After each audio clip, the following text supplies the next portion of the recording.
हाँ तो बच्चों ज्वाइन कर दिए हो? अच्छा ठीक है। तो कल मैंने क्लास छोड़ा था। हाँ पूछ रहो। हाँ हाँ अब आवाज़ नहीं अब पढ़ाई।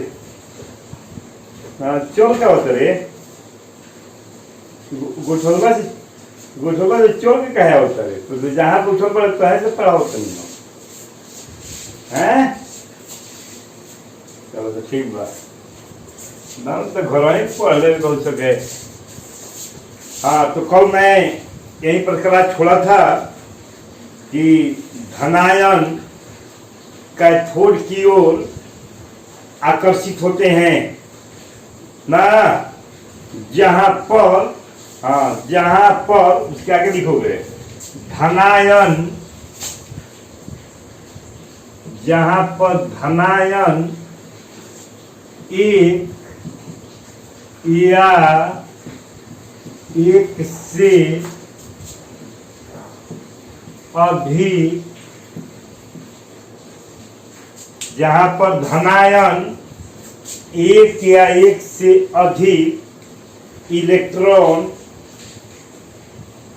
जहां पर धनायन एक या एक से अधिक इलेक्ट्रॉन ग्रहण करके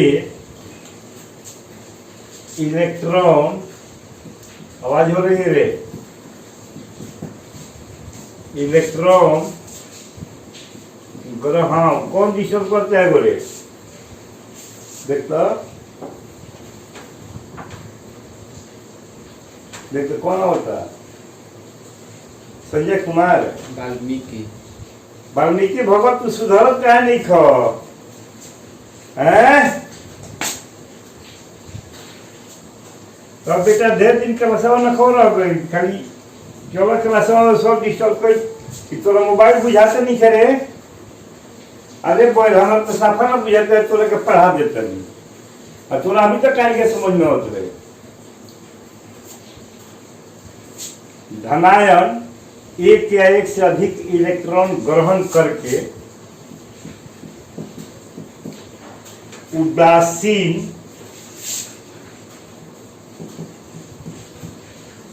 स्पेसीज में परिवर्तित, उदासीन स्पेसीज में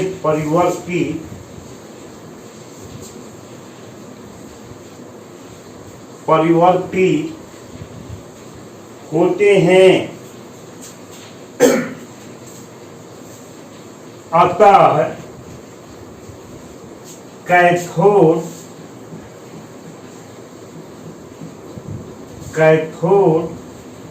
पर अवकरण रिडक्शन,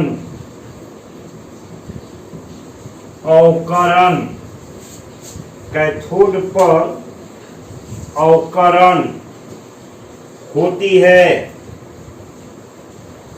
कैथोड पर अवकरण रिडक्शन याद रखना है, स्टार ऑब्जेक्टिव है कि वैद्युत अपघटन क्रिया में कैथोड पर क्या होती है? कैथोड पर अवकरण होती है। पैराग्राफ चेंज करके इसी प्रकार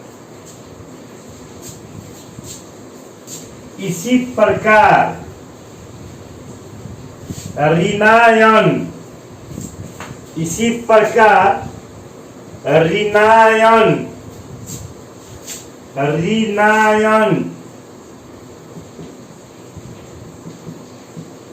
एनायन, इसी प्रकार ऋणायन आयनोड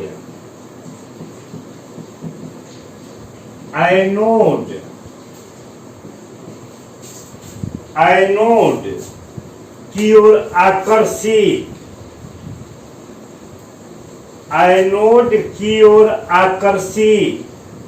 होते हैं। आयनोड की ओर आकर्षित होते हैं जहां पर ऋणायन, जहां पर ऋणायन एक या एक से अधिक, एक या एक से अधिक इलेक्ट्रॉन त्याग करके, त्याग लॉस, त्याग करके उदासीन स्पेसीज में, उदासीन स्पेसीज में परिवर्तित होते हैं। परिवर्तित वो मैंने लिखो नहीं, यहाँ उदासीन स्पेसीज में परिवर्तित हो जाते हैं, इसमें भी उदासीन स्पेसीज में परिवर्तित, परिवर्तित हो जाते हैं, परिवर्तित हो जाते हैं, जिससे एनोड, जिससे एनोड पर क्या होगी, ऑक्सीकरण, ऑक्सीकरण, ऑक्सीडेशन,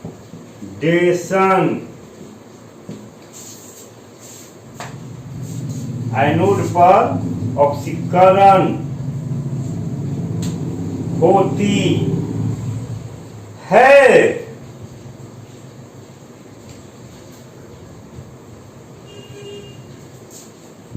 पैराग्राफ चेंज कर देना, जैसे,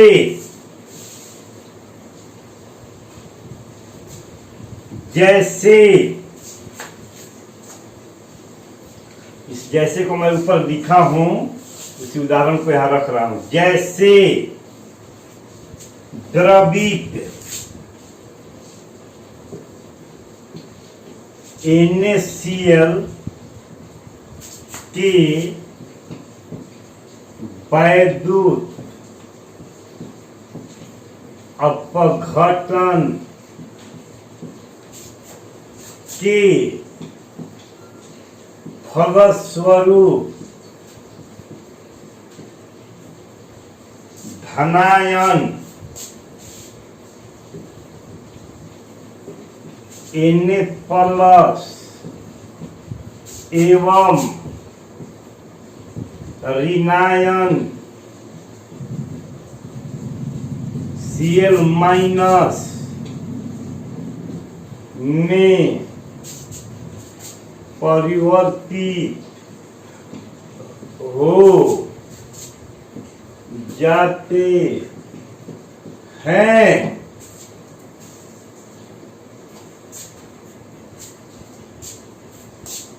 NaCl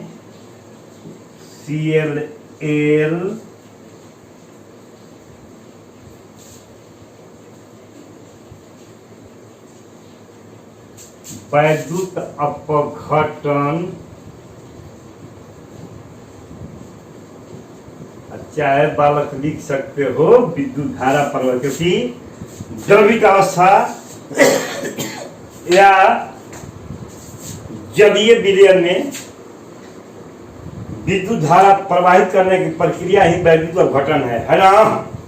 इसलिए वैद्युत अपघटन के पश्चात ये Na प्लस L, ये धनायन प्लस Cl माइनस L ऋणायन ये बबुआ कैथोड पर जमा होगा।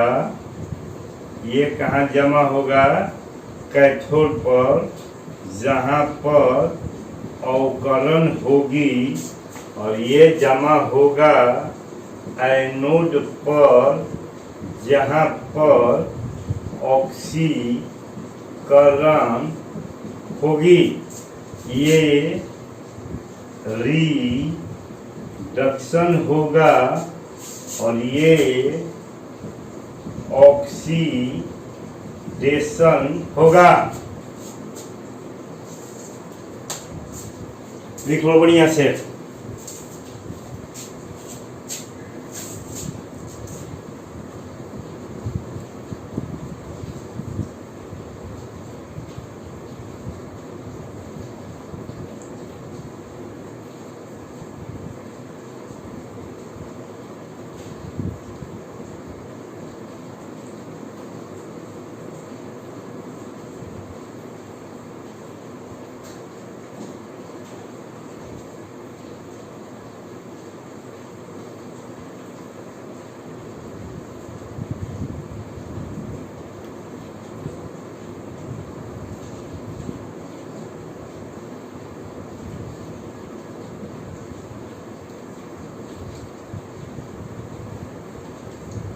देखो पूरी प्रक्रिया।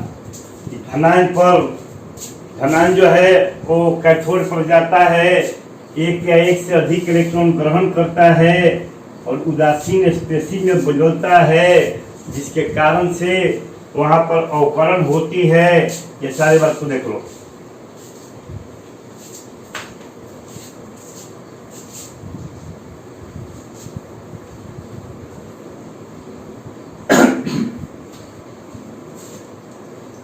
लिखेंगे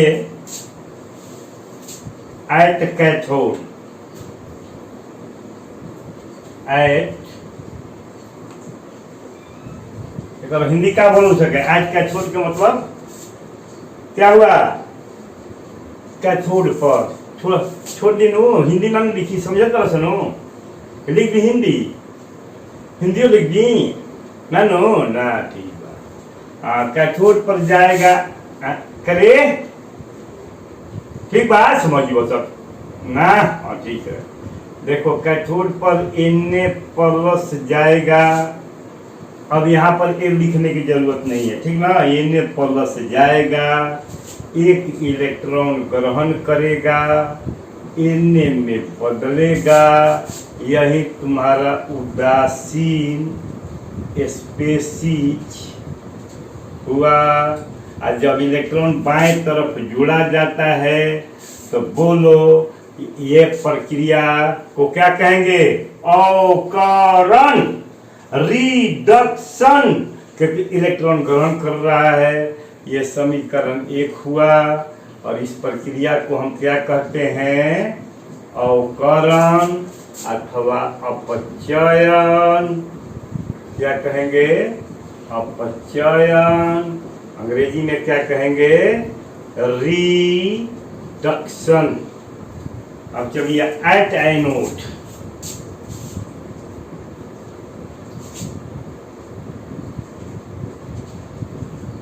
Cl- गया है नो। Cl- एक इलेक्ट्रॉन का त्याग करेगा और किसमें जाएगा?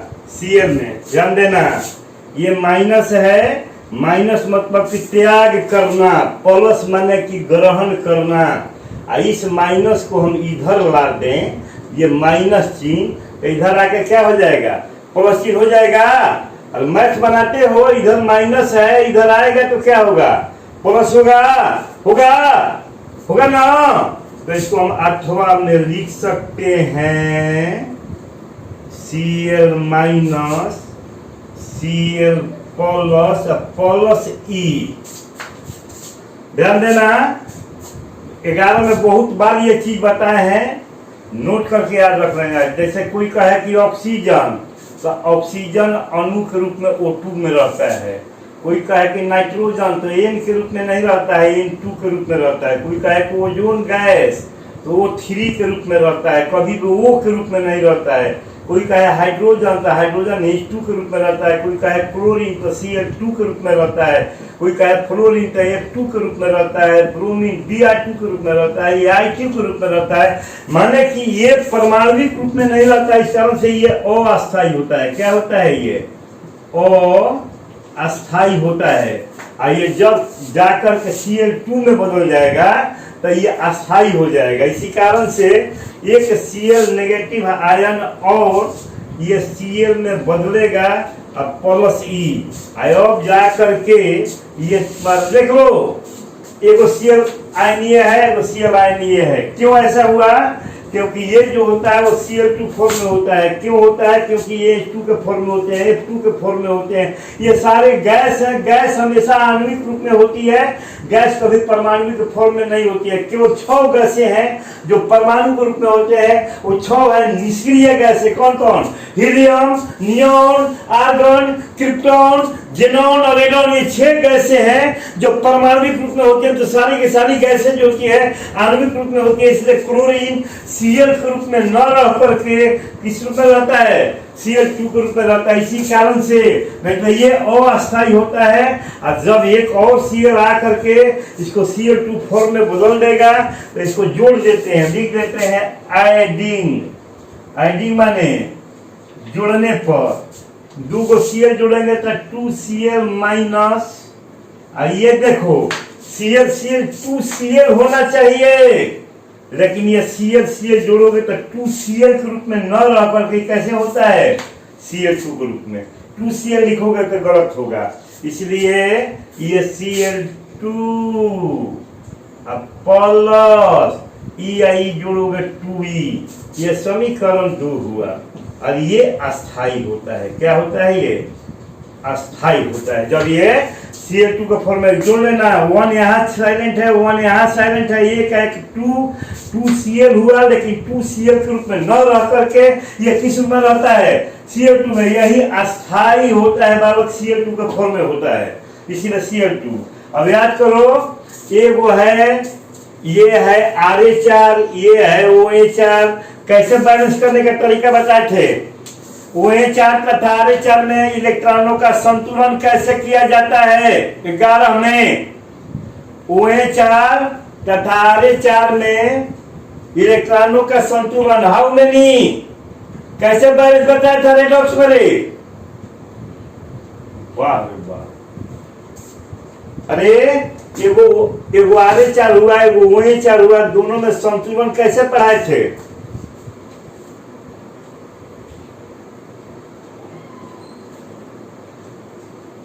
आश्चर्य बात होनी पड़ी। देख, इसमें 2 इलेक्ट्रॉन है तो 2 से इसमें गुना करेंगे, और इसमें 1 इलेक्ट्रॉन है, 1 से इसमें गुना करेंगे और तब जोड़ देंगे। OH4 तथा Ra4 में इलेक्ट्रॉनों के संतुलन वज्र गुणन द्वारा करना चाहिए। अब वज्र गुणन का मतलब क्या है?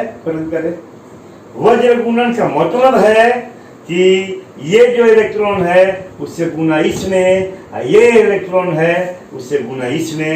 इसलिए समीकरण 1 गुना 2 प्लस 2 गुना 1 करके जोड़ेंगे। पहले इसको कर लो, बताओ सब इतना कबाल के बैलेंस 11 में पढ़ाए हैं। धोनी के भैंस के आगे बीन बजाय भैंस रहे पूरा कबाल करे। एनसीईआरटी का एक क्वेश्चन बताया हूं बैलेंस के लिए, और कहा था कि याद करना, ये 12 में हमें जरूरत पड़ेगी।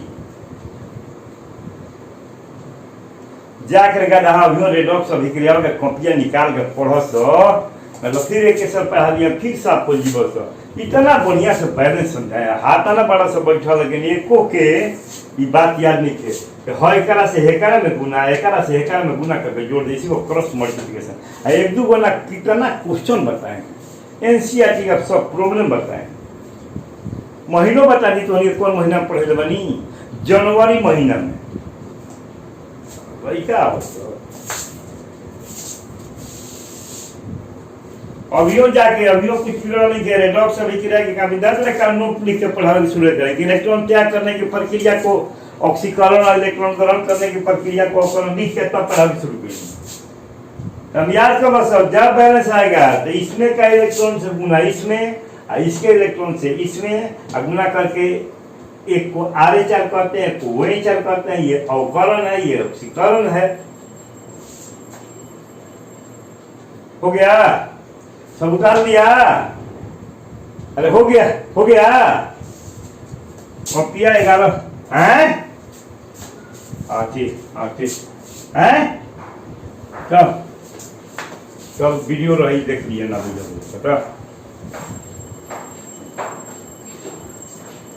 चले।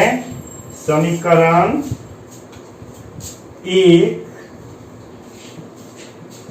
गुना 2 प्लस 2 गुना 1।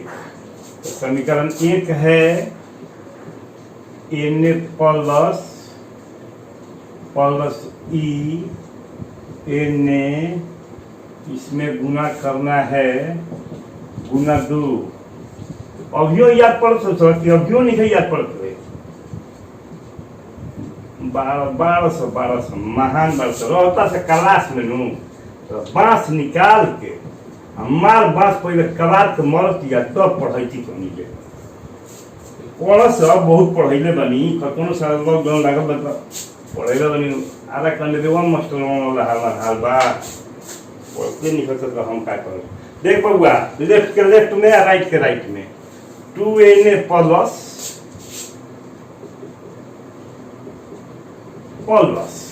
1 से गुना करोगे 2Cl माइनस फिर प्लस 2E।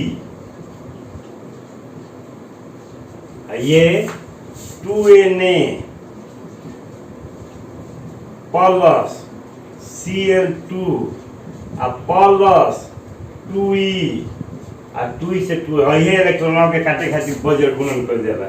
अभियो याद पड़ सके अभियो ना अभियो याद पारे याद पड़ सके अभियो ना अला कौन से एनसीईआरटी के एक एनसीईआरटी के क्वेश्चन जरा बैलेंस सब बताए हैं वो है 4 2Na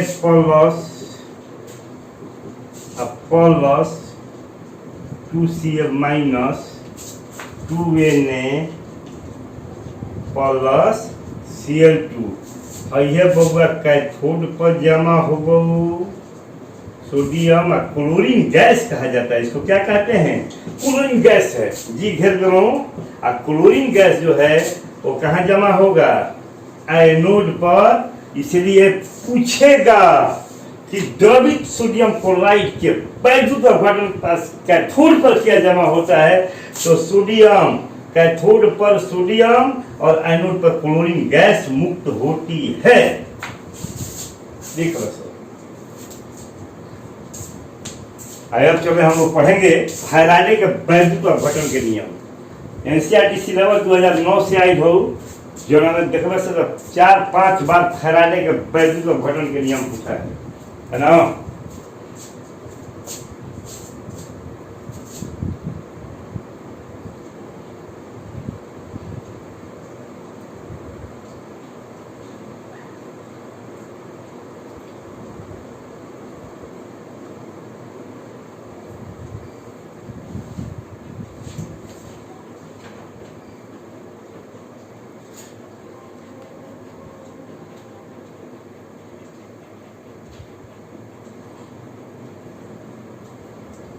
हो गया? हो गया रे? चलो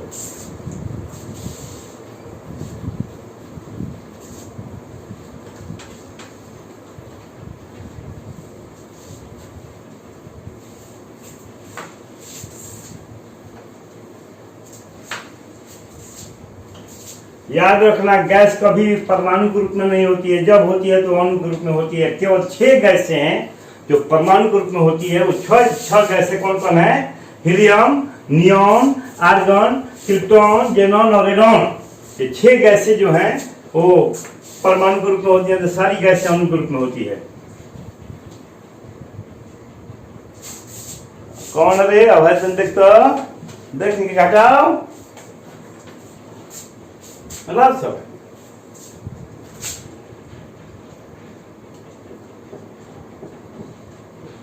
फैराडे के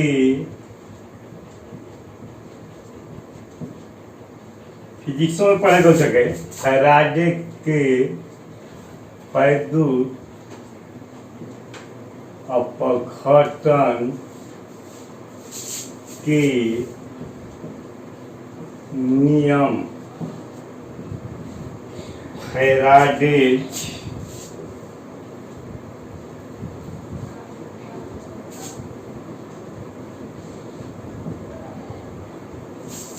लॉ ऑफ इलेक्ट्रोलाइसिस,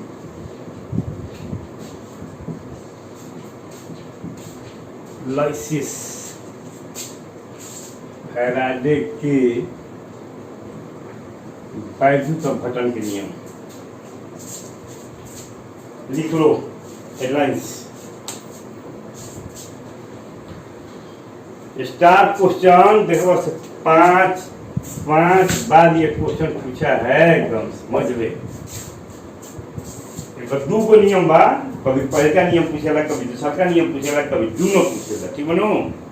2 नंबर में पूछी, कभी 5 नंबर में पूछी, बहुत इंपॉर्टेंट क्वेश्चन है। देखो,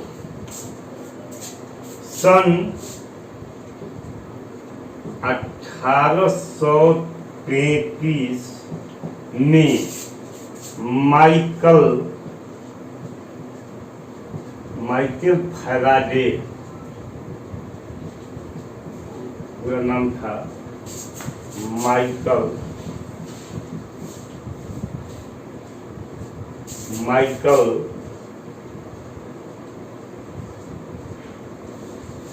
फैराडे सन 1833 में माइकल फैराडे ने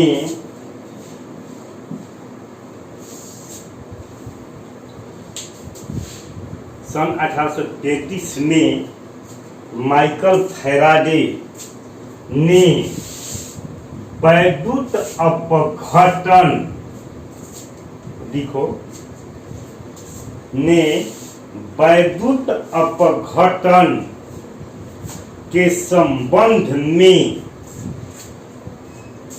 वैद्युत अपघटन के संबंध में निम्नलिखित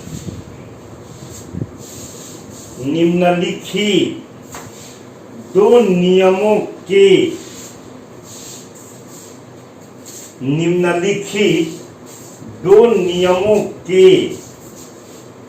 प्रतिपादन, निम्नलिखित 2 नियमों के प्रतिपादन किया है। निम्नलिखित 2 नियमों के प्रतिपादन किया है, जिसे, अच्छा 1 मिनट, जिसे पे ही कटल है।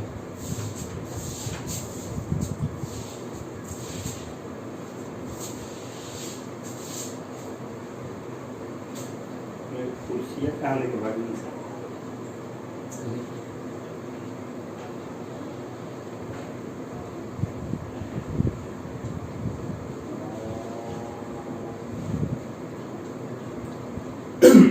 नेट इशू आ गया था, हाला नहीं, हाला मत कर। जिसे पर नेट इशू आया था, जिसे देखो, उसके बाद जिसे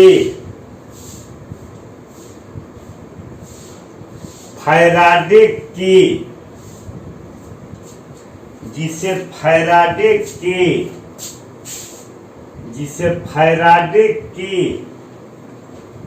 वैद्युत अपघटन के नियम, जिसे फैराडे के कोना होता का फोटो कोना का होता का देखा और तनो है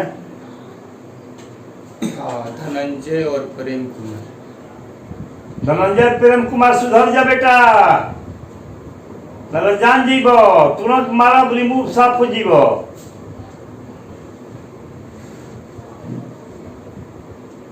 जिसे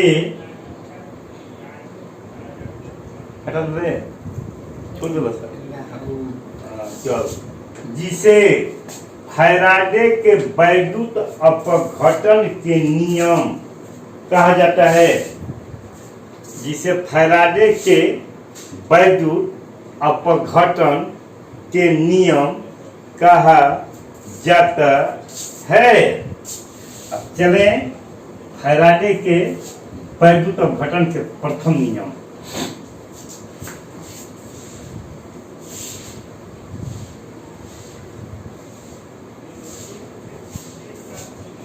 एक number,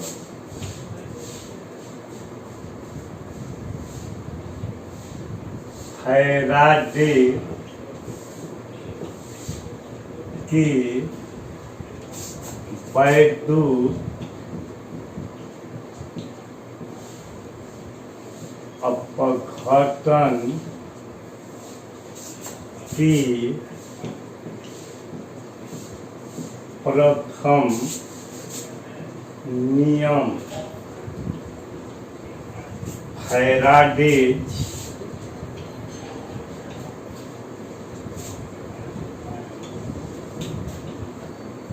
first law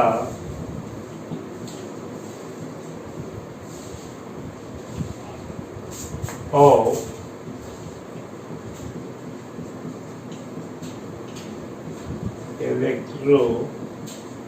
electrolysis.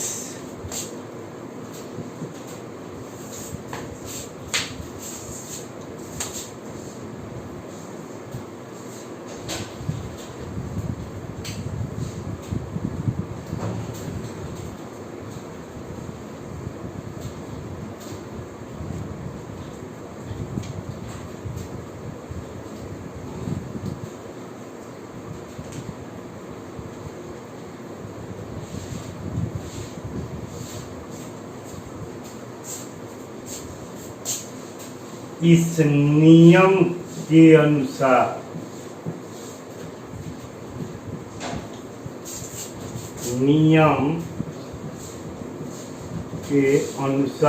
Comma दे दो इन्वर्टेड कॉमा में। इस नियम के अनुसार लिख करके कॉमा दे करके पैराग्राफ चेंज करके इन्वर्टेड कॉमा में लिखो। वैद्युत अपघटन, वैद्युत अपघटन प्रक्रिया के दौरान, वैद्युत अपघटन प्रक्रिया के दौरान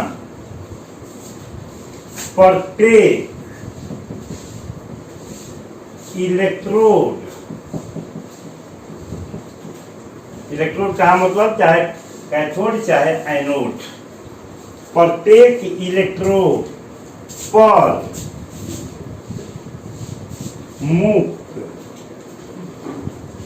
मुक्त को कहा जाता है जमा पदार्थ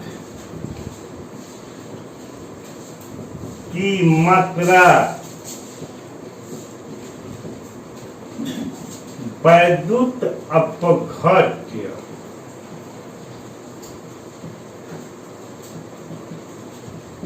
विलयन से होकर प्रवाहित, वैद्युत अपघटन प्रक्रिया के दौरान प्रत्येक इलेक्ट्रोड पर मुक्त पदार्थ की मात्रा वैद्युत अपघट्य विलयन से होकर प्रवाहित विद्युत की मात्रा, क्वांटिटी ऑफ इलेक्ट्रिसिटी कहते हैं। क्या कहते हैं? क्वांटिटी ऑफ इलेक्ट्रिसिटी, विद्युत के मात्रा के समानुपाती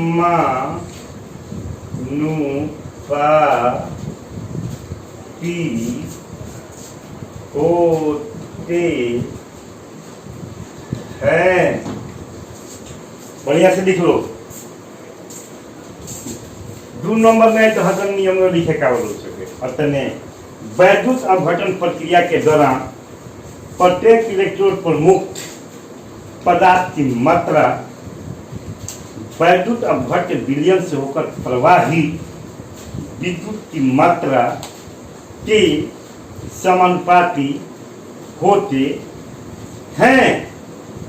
फुल स्टॉप, इन्वर्ट का बंद कर देना। अब 2 चीज हमरा के बता दे, हम जवाब देना, हजे मत करना। फिजिक्स पढ़े हो, विद्युत की मात्रा को किस इकाई में व्यक्त किया जाता है? विद्युत की मात्रा को एम्पियर, है ना? बाबा भुला दिया सर, ये विद्युत धारा की इकाई होती है। मैंने विद्युत की मात्रा पूछा है, विद्युत की मात्रा, क्वांटिटी ऑफ इलेक्ट्रिसिटी।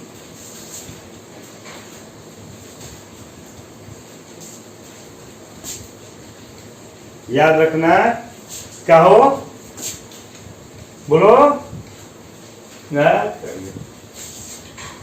कुलाम में, अमीटर तो बोलो दिशा बताने वाला है, कुलाम में, है ना? याद रखना, ये कुलाम जो होती है वो विद्युत के मात्रा को बतलाती है।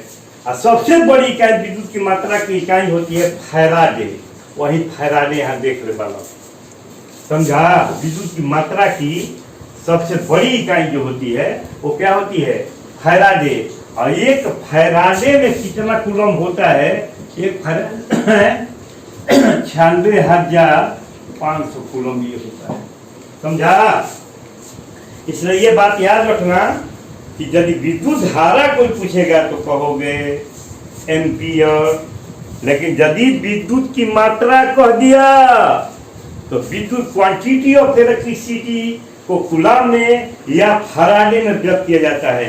फैराडे विद्युत की मात्रा के सबसे बड़ी इकाई होती है और कूलम जो होती है उससे छोटी इकाई होती है। और जिसको तुम कहते हो आवेश की इकाई क्या होती है? आवेश की इकाई क्या होती है? आवेश की इकाई बोलो जल्दी, आवेश की इकाई क्या होती है? कूलम। तो याद रखना कि जो विद्युत की मात्रा होती है और विद्युत की मात्रा को कूलम में, वही विद्युत आवेश की मात्रा होती है कूलम में। इसलिए विद्युत की मात्रा को विद्युत आवेश की इकाई के रूप में व्यक्त किया जाता है ना? ये बात याद रखना। क्वांटिटी ऑफ इलेक्ट्रिसिटी जब भी व्यक्त किया जाएगा तो कूलम में, सब कूलम से भी बड़ी इकाई जो होती है वो फैराडे होती है। तो ये सब फिजिक्स के मास्टर ना बताओ सर, सब सारा लपेट टू सारे खाली सारा फिजिक्स लपेट के रट के अब छाप देता है सर। ठीक है, समझ आओ क्या कहनी है। अभी ये बात भूल सर, हम लिख देता नहीं कि विद्युत की मात्रा को किस में लिया जाता है? कूलम में, है ना? लिख देता हूँ ताकि जब भी नोट्स पढ़ो तो तुम्हें दिमाग में आ जाए कि क्वांटिटी ऑफ इलेक्ट्रिसिटी को हम किस में लेते हैं? कूलम में लेते हैं, है ना? मिला देते हैं। हाँ करिए, बोल जल्दी बोलना, तो फिर इधर सामने फूक है। हाँ बोलो, दिशा मत पर नहीं होता।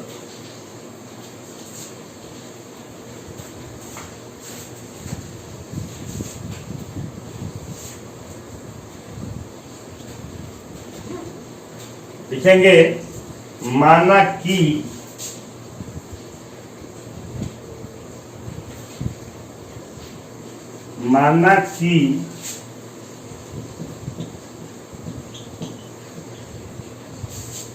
वैद्युत अपघट्य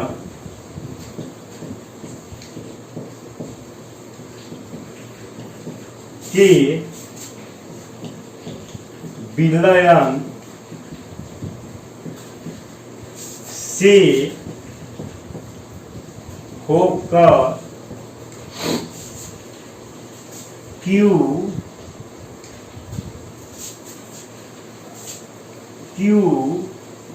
कूलाम कूलाम का अंग्रेजी लिखोगे तो लिखा जाएगा COULOMB क्यू कूलाम विद्युत की मात्रा प्रवाहित करने पर इलेक्ट्रोड लिखने का मतलब चाहे एनोड चाहे कैथोड, इलेक्ट्रोड पर मुक्त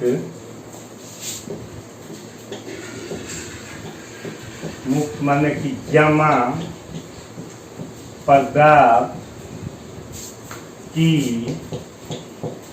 मात्रा W है। क्या कहता है कि वैद्युत अवरोध विद्युत से होकर Q कूलम विद्युत की मात्रा प्रवाहित करने पर इलेक्ट्रोड पर मुक्त पदार्थ की मात्रा क्या है? W है। अतः फैराडे की प्रथम नियम के अनुसार तुम लिख सकल फैराडे के वैद्युत घटन के प्रथम नियम के अनुसार छोटे में लिख देनी है, बढ़न तो नहीं सके।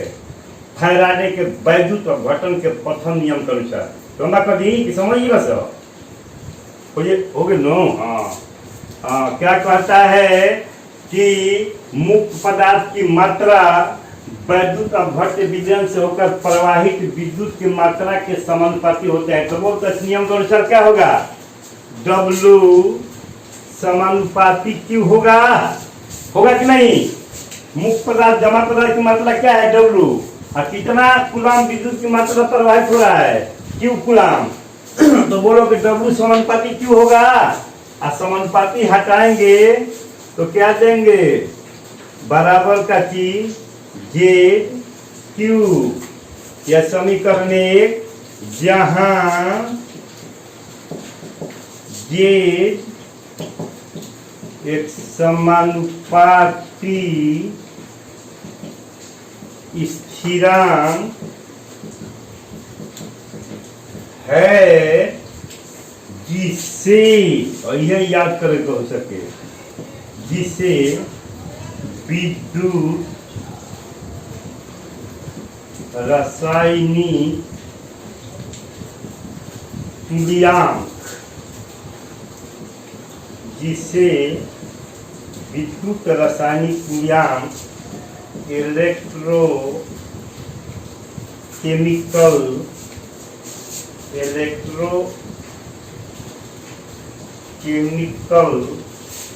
इक्विवेलेंट अंग्रेजी में कहते हैं इलेक्ट्रोकेमिकल इक्विवेलेंट, हिंदी में क्या कहते हैं? विद्युत रासायनिक तुल्यांक, जहां Z एक समानुपाती स्थिरांक है जिसे विद्युत रासायनिक तुल्यांक कहा जाता है।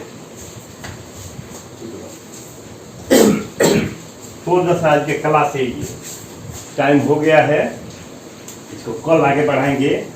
W = ZQ, जहाँ Z एक समानुपाती स्थिरांक है इसे विद्युत रासायनिक तुल्यांक कहा जाता है, इलेक्ट्रोकेमिकल इक्विवेलेंट कहा जाता है। जरूर